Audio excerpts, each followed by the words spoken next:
এখন বক্তব্য রাখবেন গণতান্ত্রিক ছাত্র কাউন্সিলের সহসভাপতি হ্যারি চৌধুরী এবং এই হ্যারি চৌধুরী গণঅভ্যুত্থানের সম্মুখীন কর্তা। এবং জেনে রাখেন আপনারা, চট্টগ্রামে এই জামাত শিবিরের সন্ত্রাসীরা, এই রাজাকারেরা এই হ্যারি চৌধুরীদের ওপর নৃশংসভাবে হামলা করেছিল এবং হামলার পর গ্রেফতার হয়েছিল বটে, কিন্তু ইংলিশ সরকার এই সন্ত্রাসীদের ছেড়ে দিয়েছে। এখন এই মুহূর্তে বক্তব্য রাখবেন গণঅভ্যুত্থানের অন্যতম নেতা এবং গণতান্ত্রিক ছাত্র কাউন্সিলের সহসভাপতি হ্যারি চৌধুরী।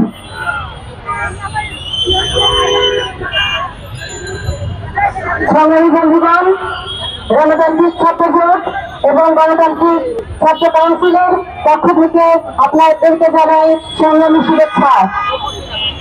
আমাদের দেশের মেয়েরা